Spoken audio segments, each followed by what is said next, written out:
Hoje nós temos um bate-papo super importante, que é um tema sobre como as empresas, né, na verdade também as empresas vão ter que se adequar às novas regras aí da NR1, gestão de nossos riscos psicossociais no trabalho. Então, funcionários ou você que conhece alguém que está vivendo esse momento, é legal você aprender isso, porque é importante para o empresário que vai ter que colocar em prática, mas para quem vai se beneficiar disso também é importante aprender. Por isso, eu trago aqui para a nossa conversa o consultor empresarial, também psicanalista e estudioso do comportamento humano, o Eduardo Colamego. Eduardo, seja muito bem-vindo.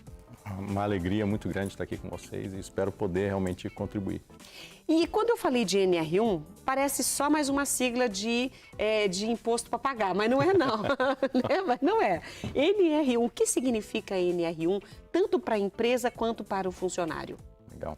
É uma normativa regulamentadora do trabalho, né? Então, ela é a primeira norma regulamentadora do trabalho.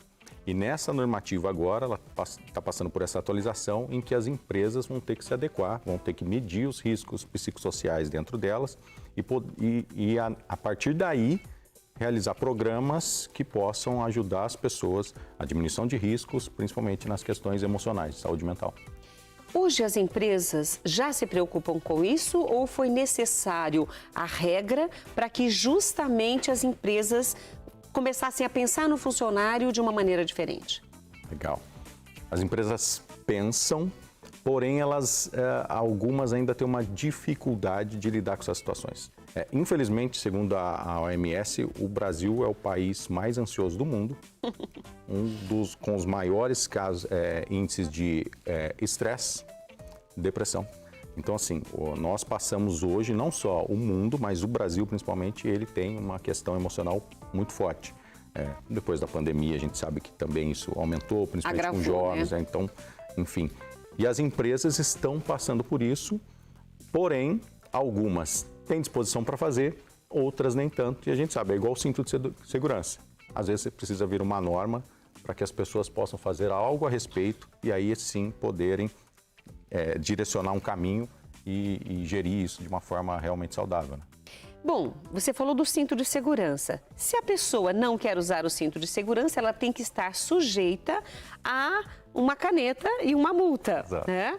Ou seja, eu não quero colocar, então tudo bem, vou pagar todas as multas. No caso das empresas, se não seguirem essa normativa, esse cuidado também com a saúde mental do funcionário, e depois você, por favor, nos explique como que isso vai acontecer, porque os funcionários também aprendam e entendam o que a empresa vai fazer. Então, essa empresa também pode ser multada? Vai ter uma fiscalização em cima disso? Sim, sim. A partir do mês que vem, já em maio, começa a vigorar isso. Tá? Aí tem alguns anos para as empresas realmente se adequarem, né? Tem um período, como algumas normas realmente acontecem, mas elas precisam, primeiro, mapear os riscos e fazer algo a respeito. Então, programas, atividades e sanar esses problemas que elas identificarem para que realmente isso não aconteça.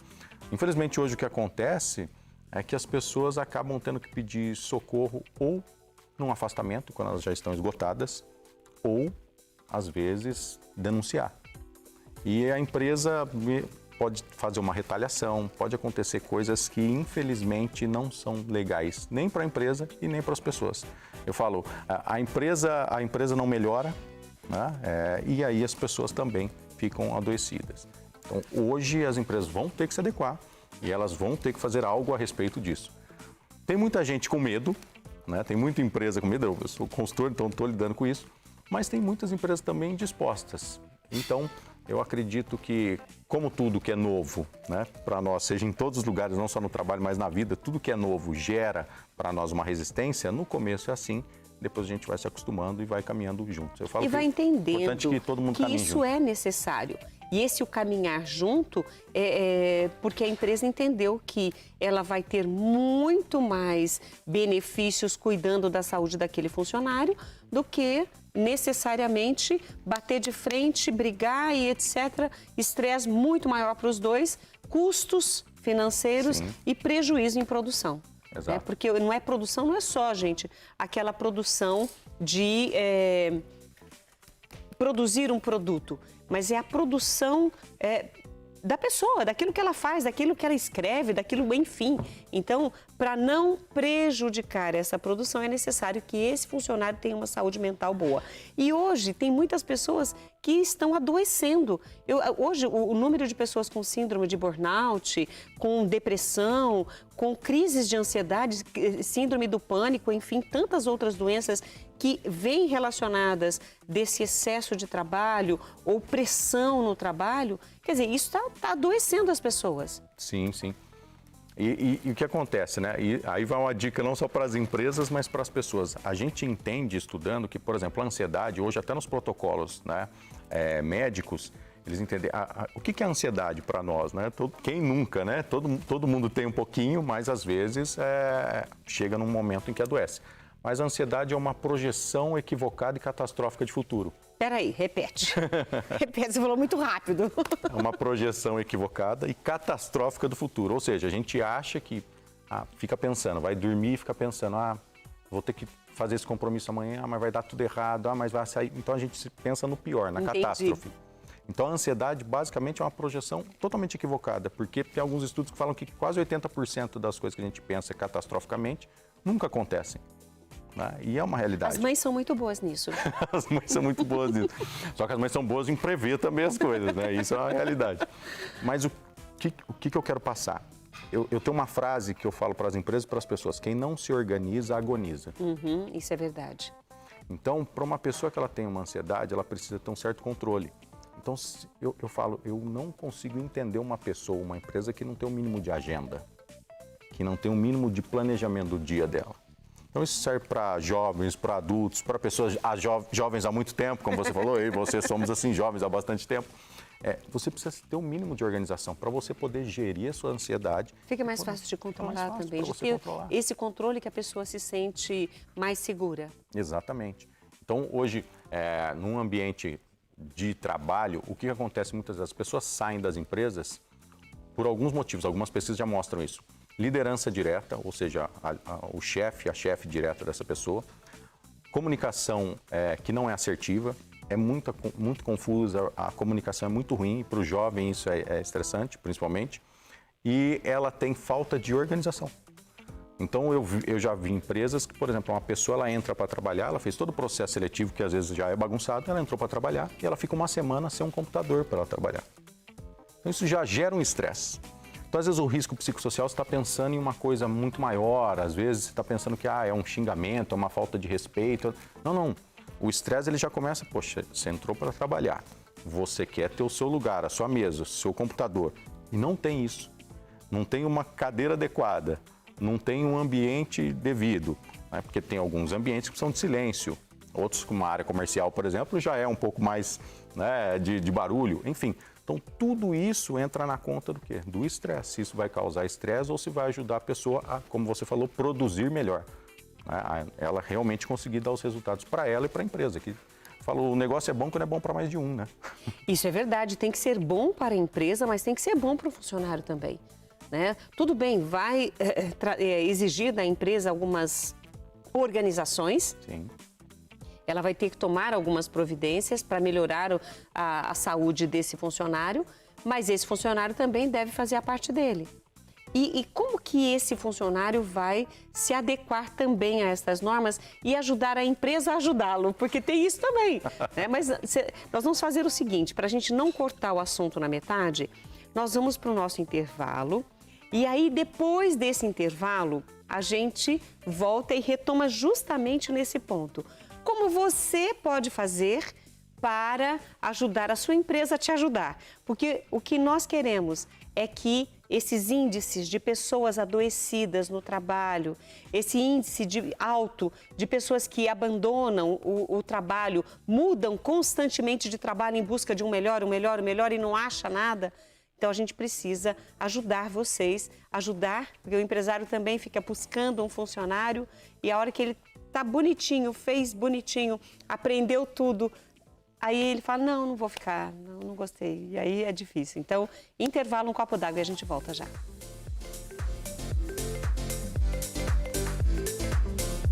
E aí, eu quero agora continuar a nossa conversa com o Eduardo Colamigo.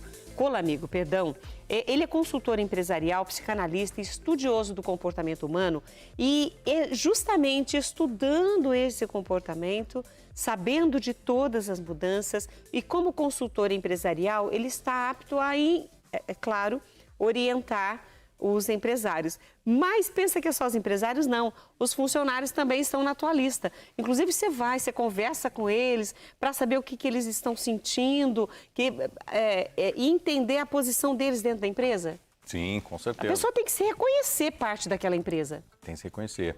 As empresas hoje, muitas empresas hoje, elas entenderam que elas precisam deixar muito claro, desde o processo seletivo, os valores dela.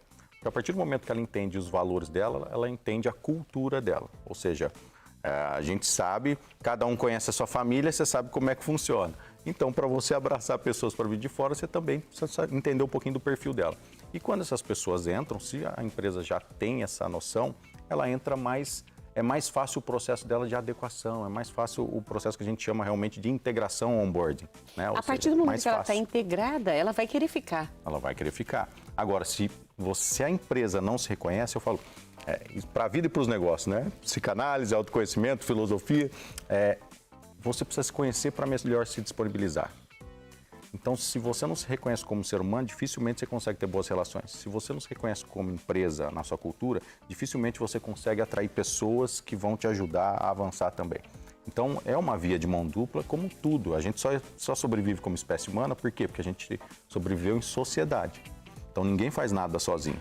Então, por isso as empresas hoje, muitas já entendem que, além da norma, elas já se anteciparam e já têm programas que realmente eu ajudo, por exemplo, nesse processo de elaborar, de conversar com funcionários, de trabalhar um programa de saúde mental. Então, já realizo, né? A gente tem aí Setembro Amarelo, o Janeiro Branco, que tem essas questões emocionais. Então, já realizo palestras, treinamentos, desenvolvo isso dentro das empresas. Porque tem empresas que, além da NR, antes da NR, elas já estavam entendendo o quanto é importante integrar as pessoas de uma forma para que elas possam performar e, obviamente, todo mundo se ajudar, né?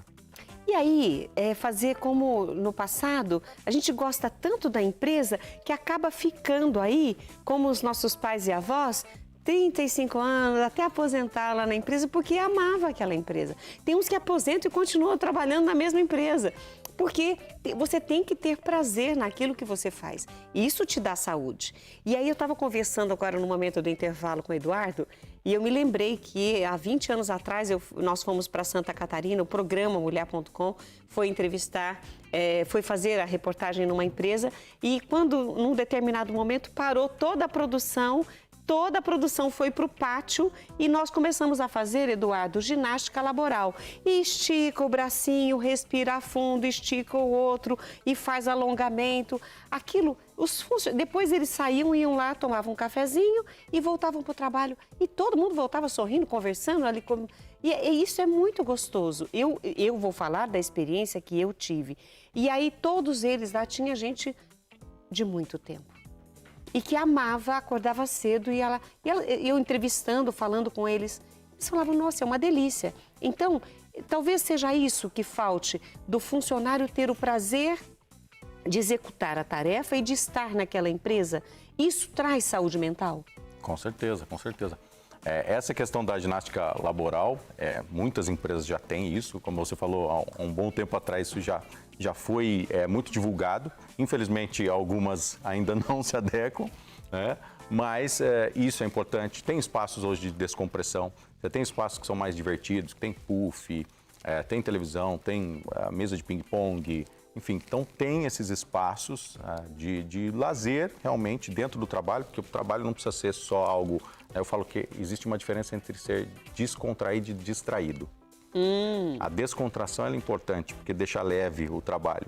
A distração, ou seja, quando há um excesso de descontração, ele vai para a distração, e aí pode dar problema.